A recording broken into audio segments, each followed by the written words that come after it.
Okay, we're live. I have the Twin Towers and the numbers in red. I got 27 minutes left of full-time video. I got to erase more video and do some cleaning, maintenance on the little storage on the thing. Anyway, behind me is a hat, right? I just happened to run into that randomly. I get that. Oh, hold on. Speaking of hats, sorry, there we go. So, I get that randomly. Hats, randomly run into hats, right? Just, I didn't plan it. I didn't see it. I came around the corner. Oh, wow. Oh, well, not the corner, but the roundy bit here. And there was a hat, as pretty as you please. I'm going to have to tell a greater story about the hats, of the significance of finding hats at random. Just where I happen to be, or in the middle of the road, or as I'm going riding on my bike, riding on a white line of the side. You know, they have the bike, the divider, the solid white line of the divider. Maybe not all places have them, but there's a solid divider demarcating the bike zone. Bike lane. And so I was on that white line one day. I was like, oh, I'll be riding on the white line. And I found a freaking hat on the white line, right? Like not that far from where I consciously said, I'm going to ride on this white line. You know, you see, you have like the white line, right? It was not, 3 minutes, if that. Like I remember, it wasn't that far. I had already been finding hats. Well, okay, so just really quick. I'm Verde Robusto, and this is my channel, Human Resonances. This is the new channel. This is, the no studio. This is live. This is me out in the community living. I've done a lot of the theory to the Human Resonances, and now this is how it all applies here, right? The spiritual side of the Human Resonances is here, living homelessly, right? That's part of it. Maybe that's not your experience. But doing videos in front of PPAC, right? Yeah, I think that's a great backdrop, But it's not really the backdrop. I'm using it for the lights. It's the middle of the night here. It's 11 o'clock, and it's almost like daytime, practically daytime in front of the PPAC. That's the Providence Performing Arts Theater. It's just that the city has a lot of great architecture in the backdrop, and I don't have to pay for a set. And Providence is a very picturesque city, and they're used to people filming here. Students anyway.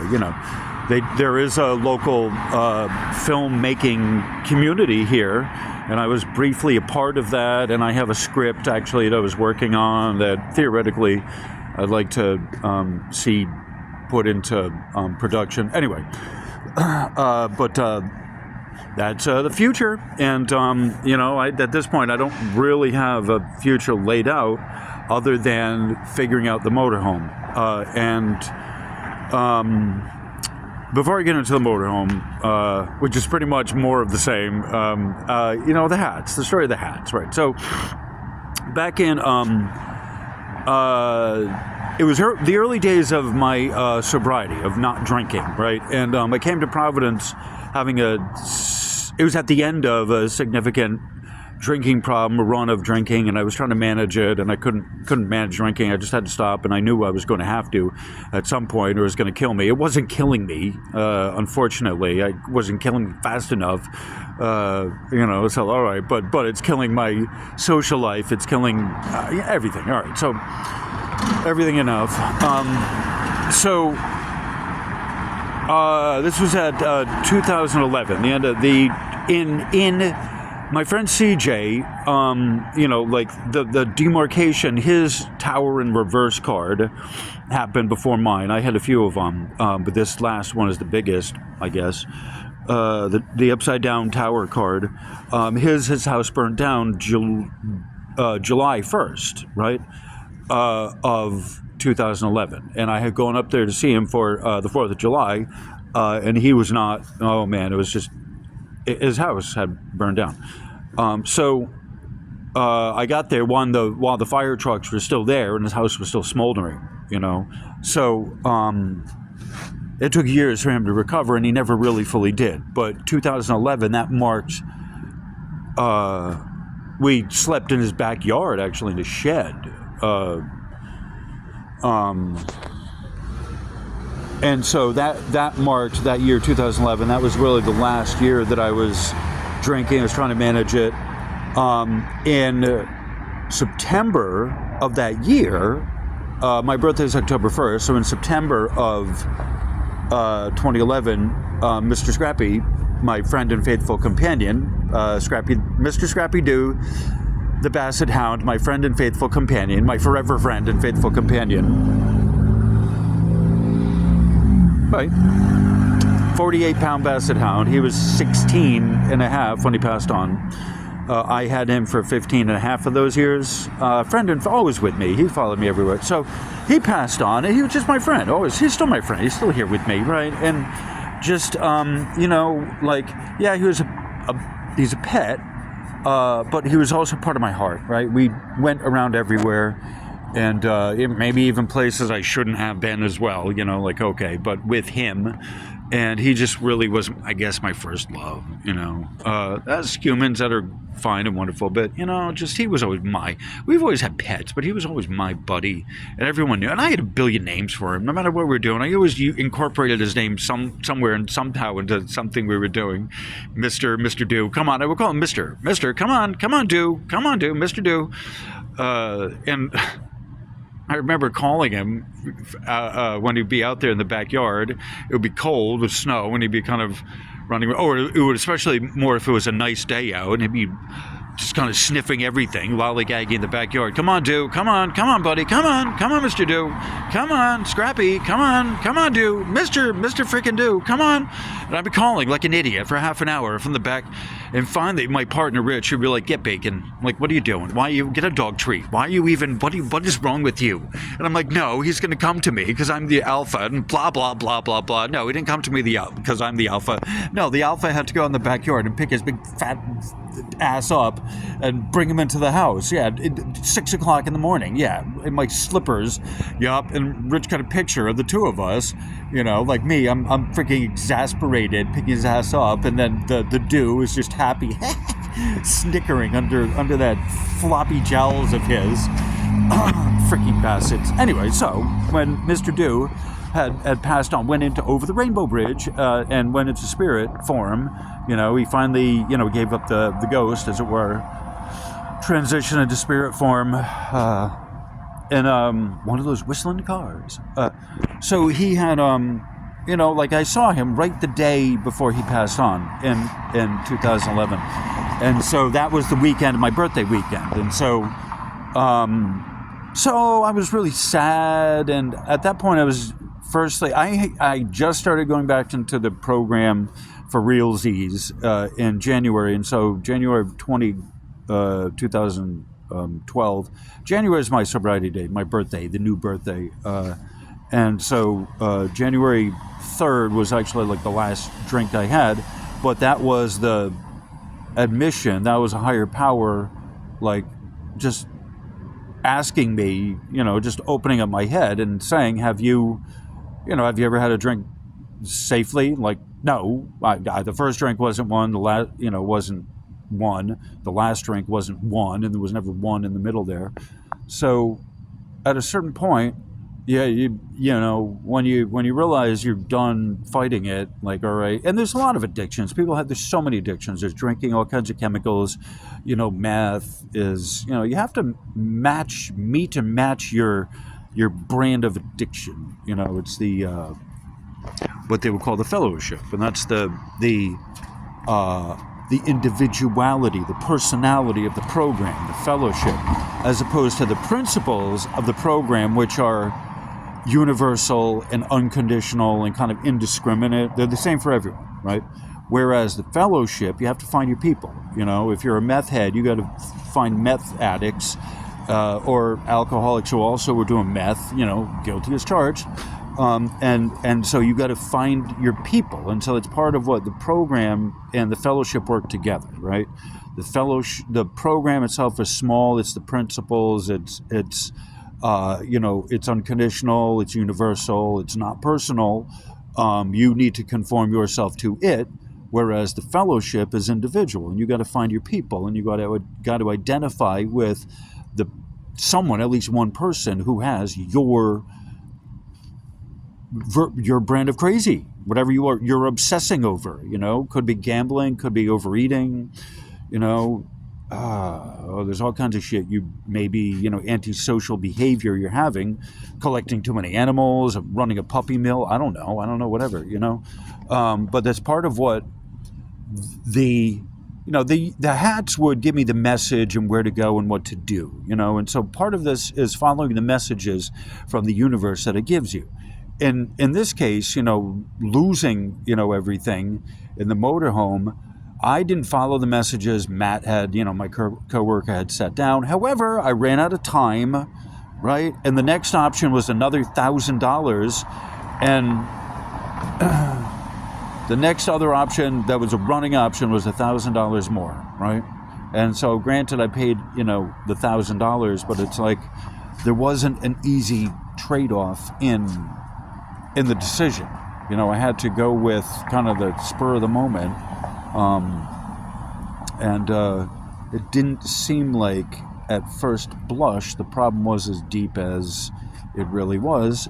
However, that said, I have no experience in buses, and that's part of the problem as well. With big ass diesels like that, I don't have the parts for it, I don't have a place to work on it. It was kind of pie in the sky to, at this point, figured I could just register it and drive it cross country, right? That was way ambitious, but in lieu of anything else, right? Like that's the plan is still go out west to visit Jacqueline.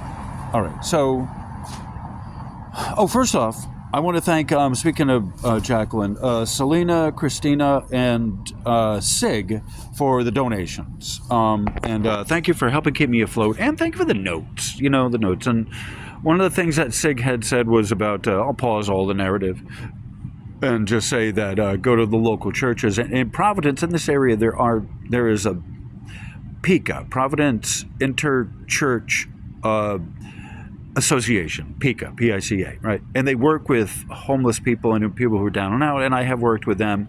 They don't have cash to give out, and certainly not of the type I need. They have some resources, and, they have a homeless population. That's why it's not too bad to be here homeless, there's blah, blah, blah. And it's the weather is getting warmer, and so maybe I'll sleep outside the tent, I don't know. But the Providence area churches, they do stuff and they help out, but they're not going to be able to help me in what I need.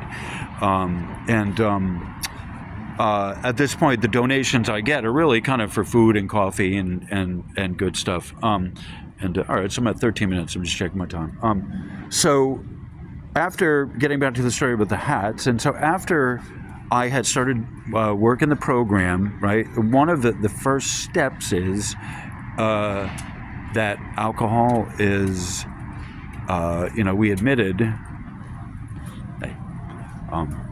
the first step, we admitted that we were powerless over drinking, over alcohol, and that our lives had become unmanageable. All right, so, yes, I can recognize that something has a greater power than me. It's taken over my life, but I, like, the unmanageability part is a little bit more difficult, right?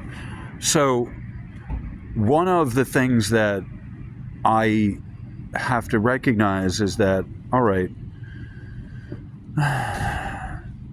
the plan itself was somewhat unmanageable, right? The best I could, right? So the second step is that you have to believe in a power greater than yourself, right? All right, so that's kind of where